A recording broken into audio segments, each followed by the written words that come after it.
Hello，咁咧，尋日喺呢個雪場出翻嚟東京啦。咁啊，今次咧應該係我印象中第3次喺東京咧住喺錦糸町 Kinshiro 呢一個站嗰個附近啦。咁點解會住呢個附近咧？因為我發覺呢邊咧其實都正宗大旺同旺中大盛啦。應該要買嘅嘢啊、食嘅嘢啊，咁其實附近都可以 fulfill 到應該一般遊客嘅一啲實，即係譬如商場嘅話咧 ，Parco 啊、Marui 啊，跟住Yodobashi Camera 啊嗰啲全部都有晒啦。咁啊食嘅嘢一般價錢嘅 food court 啊，食咖喱啊、Coco 咖喱啊，跟住貴少少嘅一啲嘅燒肉啊都會有。咁啊最正咧就我覺得呢個附近咧仲有間 CAU 24小時嘅 supermarket 喺度。而今日咧就會搭呢個高崎線去到大宮站，跟住去參觀鐵路博物館。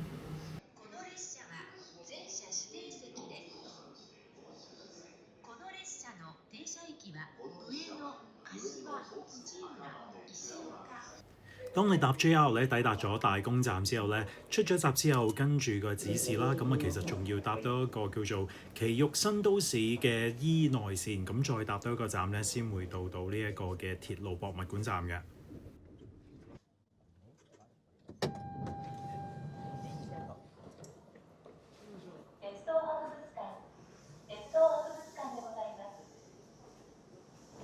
好，咁咧搭咗大約40分鐘咧，東京站咧就嚟咗鐵道博物館。咁咧入嚟咧，暫時唔係見到好多人啦，要一排嘅扭蛋機喺度。咁今日想同大家講一講咧，嚟之前咧最好咧就 download 咗個 app 先啦，係啦。咁咧，因為入到嚟咧你就 check in 咗，跟住去每玩一個嘅 activity， 每一個活動咧，咁你就可以喺呢個 app 上面去揀時間，咁睇下抽唔抽中你啦。咁我諗佢嘅原因應該係如果太多人嘅話咧就要抽啦。好，係啦，個版面撳入去就係咁啦。好，咁我 explore 一下先。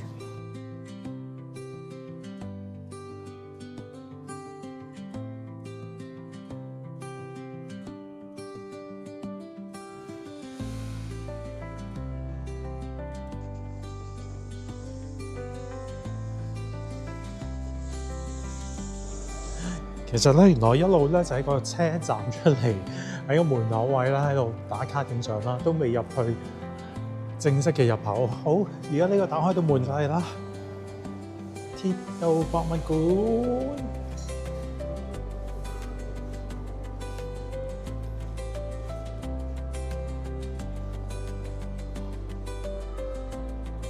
先一入嚟，我就覺得呢個 reception information 已經好靚。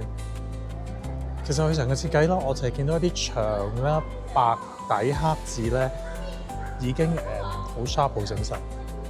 跟住入嚟呢個 reception， 咁當然門口等參觀完之後咧，你可以出去買下紀念品啦，有個 shop 嘅。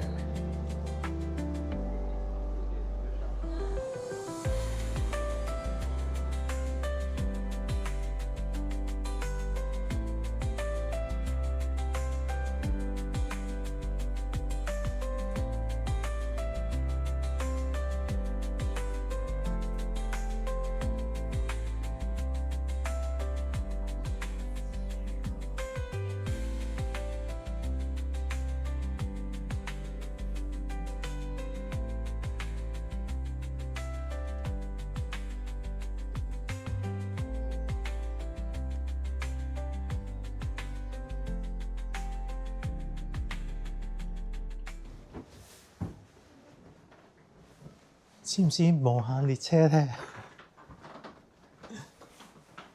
好似睇緊《鬼滅之刃》嗰個無限列車，啲人喺度被迷暈晒，瞓咗覺，跟住佢哋喺度打緊。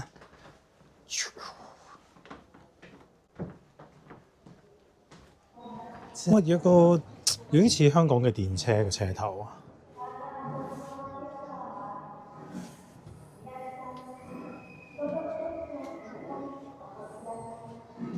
Oh my god！ 佢仲整埋 animation， 緊好似真係喐緊咁啊！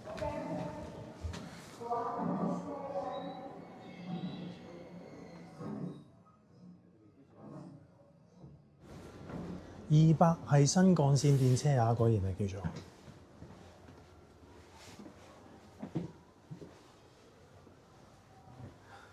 哇！被封印住啊，唔知入邊有啲咩嘅咧？原來咧呢度咧係一個好好嘅親子活動，好多家長都帶咗個小朋友嚟，一排嗰啲 BB 車咧泊晒喺度。咁經過咗呢一個 Kids Canteen 啦，即係呢個兒童食堂咧，咁就出到嚟室外，咁我就可以試下揸火車。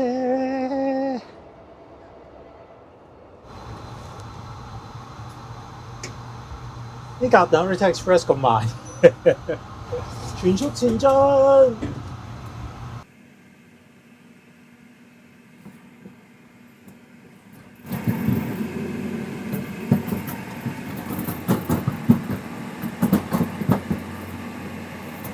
對面有車喎，你先開先。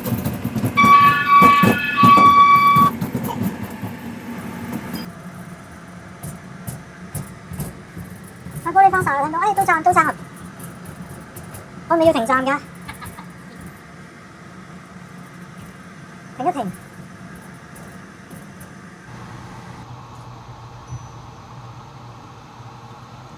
到站安全。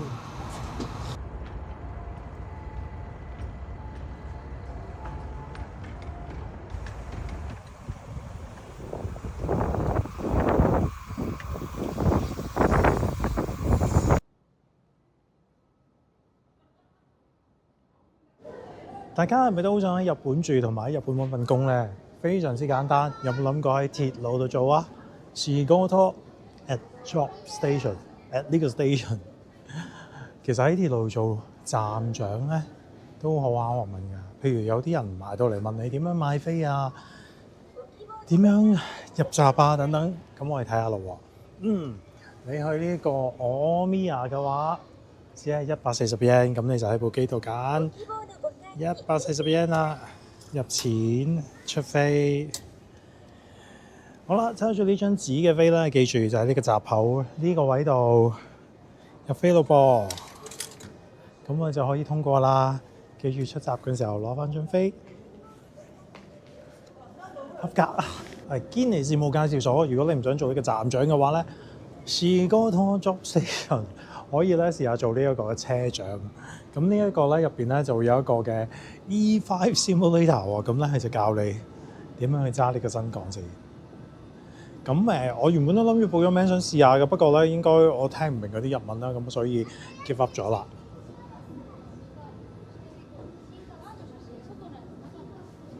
OK，咁如果你有興趣嘅話，日文又 OK，聽得明嘅話，咁可以嘗試。其實咧，我就覺得好似以前打機玩緊電車高咁，不過咧就真係再真實少少啦，因為個 mon 都好大個。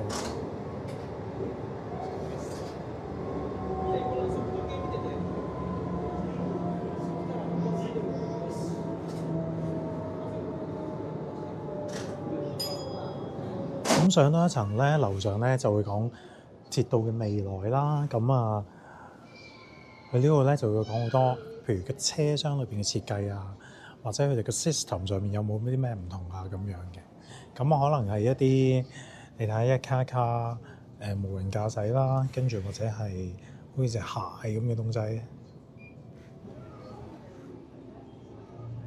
個站附近又有咩唔同咧？都其實我覺得佢而家呢一啲嘅藍圖咧，都幾有可能係將來真係好似係咁樣。好多機械人喺度啊 ，AI robot。